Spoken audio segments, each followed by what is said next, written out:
यांच्या नावावर शिक्कामोर्तब झालेला आहे. त्या निवडणूक प्रक्रियेमध्ये आपली भूमिका किती महत्वाची आहे? नाही, काल राजश्री शाहू आघाडी म्हणून आम्ही ही निवडणूक लढवली होती आणि काल आम्ही सगळेच नेते मंडळी एकत्रित बसलो. कालच नाव निश्चित करून काल तो कागद माझ्याकडे देण्यात आला होता आणि मी सकाळी 2 वाजता तो विश्वासाबाजींच्याकडे दिला आणि सगळ्यांनी एकमतानं हा निर्णय या ठिकाणी घेतलेला आहे. त्यामुळे त्याला कुठलाही पक्षीय रंग किंवा जो बातम्यांमध्ये तसं काही नाही. राजश्री शाहू आघाडी म्हणूनच नावीद मुश्रीफ निवडून आलेले आहेत आणि त्यामुळं चेअरमन पदाची धुरा पुढच्या 1 वर्षाकरता आम्ही सगळ्यांनी माझ्या सकट सगळ्यांनी आम्ही निर्णय घेऊन त्यांच्याकडे दिलेला. नाव जे आहे ते शशिकांत पाटील चोयकरांचं नाव आलं. इच्छुक शशिकांत पाटील चोयकर इच्छुक होते, बाबासाहेब चौगुले होते, अमर पाटील कोडोलीचे इच्छुक होते, करण गायकवाड होते, अजित नरके इच्छुक त्या ठिकाणी होते. शेवटी या प्रक्रियेमध्ये 2 घटक विश्वास आबाजी आणि अरुण डोंगरे यांच्या बाबतीत कुणाचाही संभ्रम नव्हता किंवा कारण की त्यांना आम्ही शब्द दिला होता.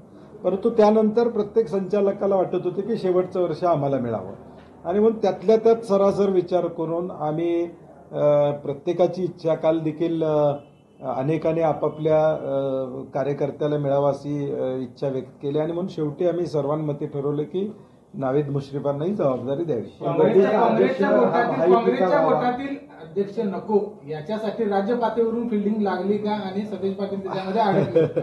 मला वाटत नाही तसा काही विषय या गोकुळच्या बाबतीत या ठिकाणी होईल. कारण की शेवटी केडीसी बँक आहे, अनेक साखर कारखाने आम्ही एकत्रितपणे या ठिकाणी लढतो. मला वाटतं तो अँगल अरुण डोंगळेंच्या राजीनाम्यानंतर थोडाफार अरुण डोंगळेंनी निर्माण केला, त्यामुळे तो विषय जरा राज्य पातळीवर गेला.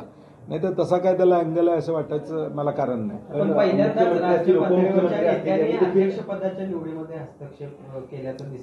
कालच्या बैठकीत कुठेही राज्य पातळीवरच्या नेत्यांचा उल्लेख हा मुश्रीफ साहेबांच्याकडून, विनय कोरेंच्याकडून, पालकमंत्र्यांच्याकडून किंवा चंद्रदीप नार्केंच्याकडून झाला नाही. मी त्यांना तसं विचारलं, तसा कुठलाही विषय त्यांच्याकडून झालेला नाही आहे हे त्यांनी मला सांगितलेलं. आता ते मी सत्य समजून पुढे जातोय. पण राज्य पातळीवरच्या नेत्यांचा जर विरोध किंवा तशा पद्धतीची त्यांची प्रतिक्रिया नसेल, त्यांचा हस्तक्षेप नसेल, मग शशिकांत पाटील चोयकरांचं नाव जाहीर करणं, अजितदादांनी त्यांना भर सभेमध्ये शुभेच्छा देणं आणि मग नाही, करवीरला विश्वास आबाजींना मिळालं होतं असा एक विषय झाला, राधानगरीला अरुण डोंगळेंना मिळाला असा एक विषय झाला होता आणि म्हणून मग इतर तालुक्याला संधी द्यावी.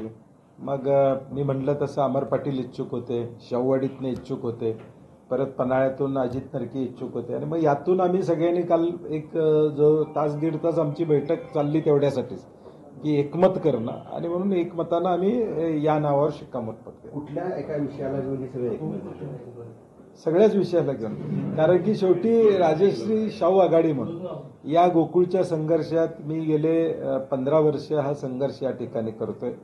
मागच्या 10 वर्षापूर्वी विनय कोरे साहेब असतील, मी असो, पॅनेल आम्ही केलं होतं. आमच्या 2 सीटा चंद्रकांत बोंद्रे आणि संजय बाबा म्हणजे अमरीशजी निवडून आले होते. नंतरच्या पुढच्या निवडणुकीमध्ये मल्टी स्टेट या मुद्द्यावरून राष्ट्रवादी मुश्रीफ साहेब हे आमच्याबरोबर त्या ठिकाणी आले आणि या जिल्ह्याच्या या प्रमुख संस्थेवर आम्ही सगळ्यांनी मिळून सत्ता मिळवली.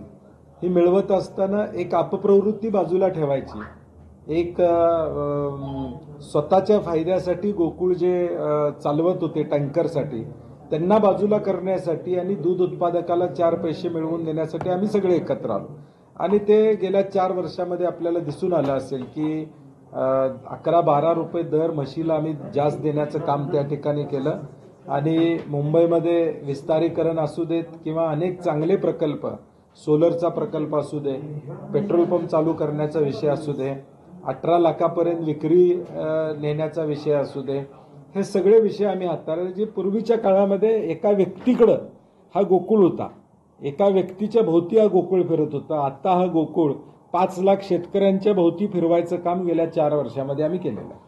निवडणुकीच्या दरम्यान गेल्या निवडणुकीच्या दरम्यान सगळे आपल्या आघाडीतले सगळे नेते म्हणत होते की जे काय असेल ते बंटी साहेबांना विचारा, ते आमच्या सगळ्यांचं नेतृत्व करतात. मग एवढं झाल्यानंतर हा महिनाभर गोंधळ का उडाला अध्यक्षपदाच्या निवडीत? मी म्हणलं तसं अरुण डोंगळेंच्या कृतीनंतर काही त्याला वेगवेगळे फाटे फुटले. अरुण डोंगळेंचं आपण बघितलं, त्यांनी त्या विषय राज्य पातळीवर गरज नसताना घेऊन गेले आणि मग शेवटी सगळ्यांनी सांगितलं त्यांना समजावून, त्यांनी राजीनामा त्या ठिकाणी दिला. त्यामुळे थोडा आता बदलत्या राजकीय परिस्थिती या सगळ्याचा परिणाम थोडाफार होणारच. शिरलं म्हणायचं की नाही, त्या आघाडीची सत्ता काय मग? राजश्री परिवर्तन आघाडी म्हणून आमची सत्ता कायम आहे असं माझं मत. आणि कालपर्यंत शशिकांत पाटील सुळेकर यांचं नाव आघाडीवर होतं. त्यांनी दारात मांडव देखील घातला होता, जल्लोषाची तयारी देखील केली. 6 जण इच्छुक होते. नाही, अध्यक्ष ते होणार आणि स्वागताची तयारी 6 जण इच्छुक होते, त्यामुळे त्यातला मध्यमार्ग आम्ही हा काढला. साहेब, वर्षभरानंतर पुन्हा गोकुळची निवडणूक होणार आहे, त्यावेळी देखील ही आघाडी आज पुढची चर्चा आज करण्यात पॉईंट नाही. त्याच्या आधी जिल्हा परिषद आहेत, महापालिकेच्या निवडणुका आहेत, अनेक भरपूर पाणी वाहून जाणार आहे.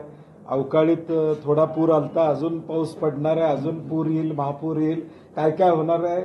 शेवटी सहकारातली समीकरणं ही वेगवेगळी सातत्यानं या ठिकाणी असतील. माझा प्रयत्न असेल की ते आहे तसं ठेवण्याचा, एक प्रमुख नेता म्हणून माझा प्रयत्न असेल की आहेच आघाडी राहावी, माझा प्रयत्न असणार आहे.